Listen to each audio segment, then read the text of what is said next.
भारतवर्ष हजारों सालों का इतिहास रहा है, जिसमें ऐसे ऐसे महाराजा और राजा आए जिन्होंने अपनी वीरता की हिंदुस्तान पर छाप छोड़ी है।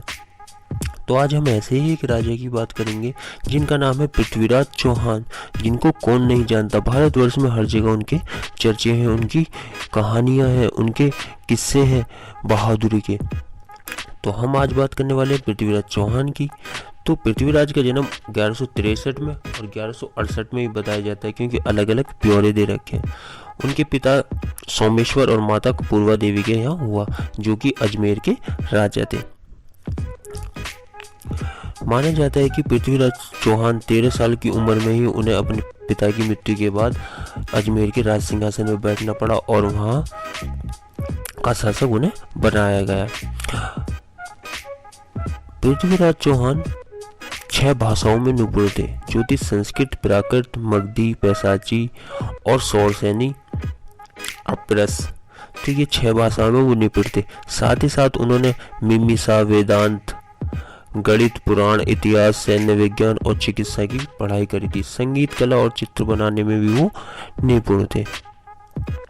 और सबसे ज्यादा उनकी निपुणता मानी जाती है शब्दभेद बाण के अंदर। वही शब्दभेद बाण जिसमें राजा दशरथ ने श्रवण कुमार को उनके शब्दभेद के बाण चला दिया था, और फिर बाद में पता चला कि मैंने किसी मनुष्य को मार दिया। वही विद्या कला पृथ्वीराज चौहान के अंदर थी।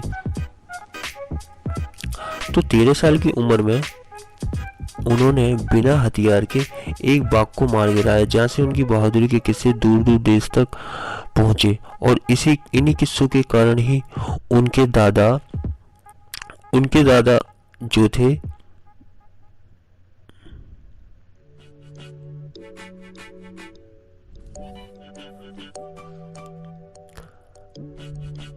माना जाता है कि बिना किसी हथियार के 13 साल की उम्र में ही उन्होंने एक बाघ को मार गिराया था, और जिसके किस्से दूर दूर राज्य तक पहुंचे और उनकी बहादुरी के किस्से फेमस हुए, जिस वजह से उनके दादा अंगद देव ने उन्हें दिल्ली का राज सिंहासन पर उन्हें बैठाल दिया। फिर राज सिंहासन में बैठने के बाद इन्होंने किला राय पिथौरा का निर्माण कराया। 13 साल की उम्र से ही गुजरात के शासक भीमदेव को भी इन्होंने हरा दिया था, खाली 13 साल की उम्र में ही।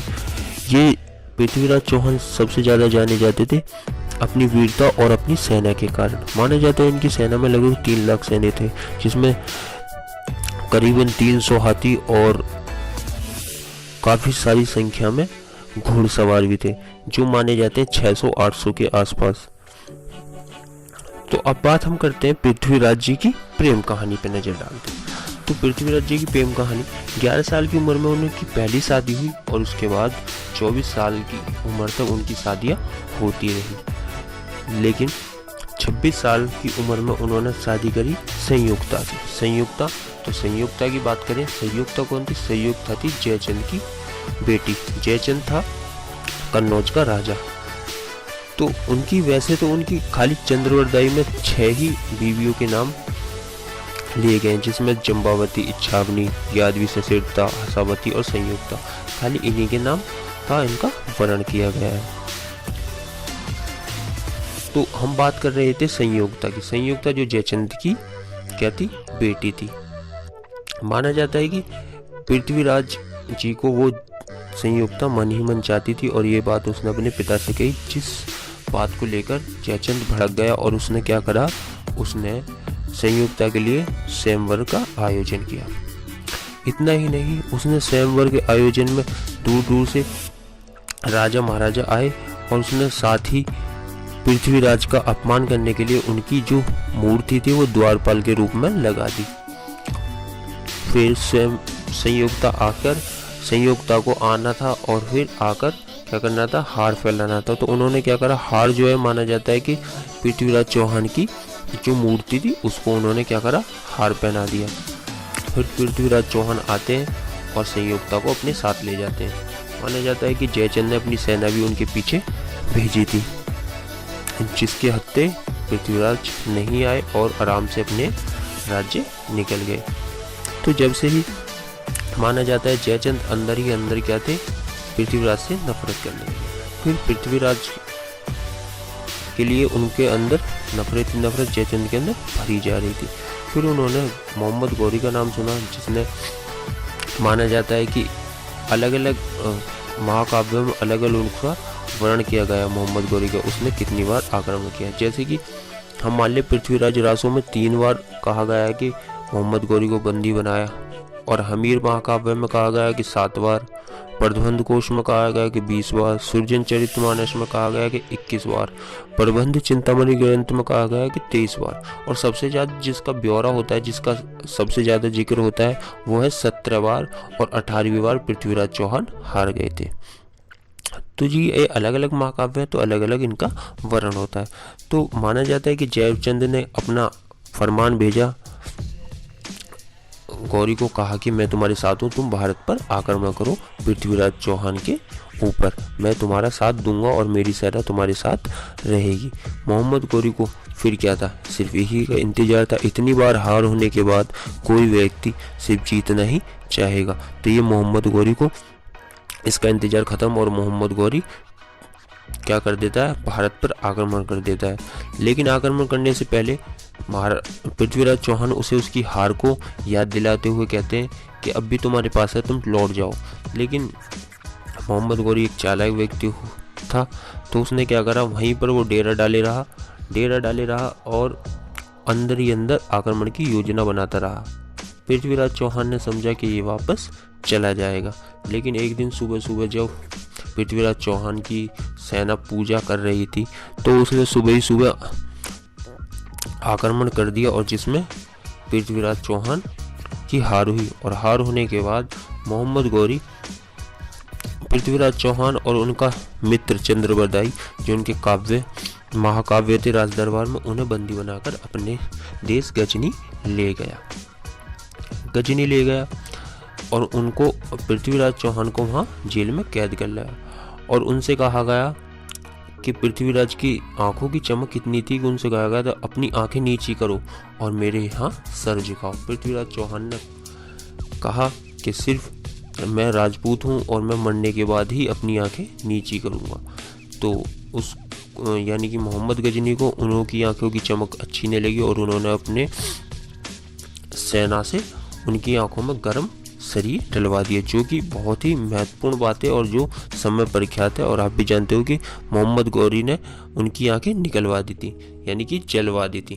ठीक है, तो पृथ्वीराज रासो में ये वर्णन किया गया है कि पृथ्वीराज और चंद्रबाई ने दोनों ने कारागार में योजना बनाई कि वो किस प्रकार से इसे यानी कि मोहम्मद गौरी को मार सकते हैं। तो इसके लिए चंद्रबाई को भेजा गया। चंद्रबाई वहाँ गए और उन्होंने कहा कि हमारे महाराणा प्रताप को एक ऐसी विद्या आती है जिसमें वो सुनकर यानी कि शब्द भेद कर बाण चला सकते हैं। तो इस बात को सुनकर मोहम्मद गौरी अचंभित हुआ और कहा कि हम ये कला देखना चाहते हैं। तो फिर वो दिन भी आया जब पृथ्वीराज जी और चंद्रबाई दोनों अपने कर्तव्य दिखाने क्या कहते हैं मोहम्मद गौरी के राज दरबार में पहुंच गए। और वहाँ पर जो मोहम्मद गौरी ने आयोजन किया था, कार्यक्रम का आयोजन किया था, तो मोहम्मद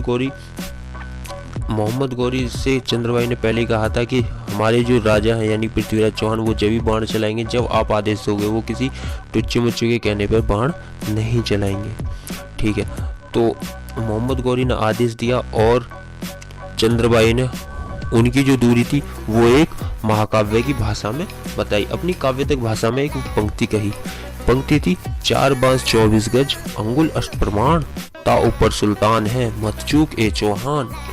तो इससे पृथ्वीराज चौहानों को उसकी दूरी का अंदाजा हो गया कि मोहम्मद गौरी कहाँ पर है, और उन्होंने तुरंत शब्द भेदी बाण चला दिया और मोहम्मद गौरी के जो सीने में जाकर लगा और मोहम्मद गौरी वहीं मर गया।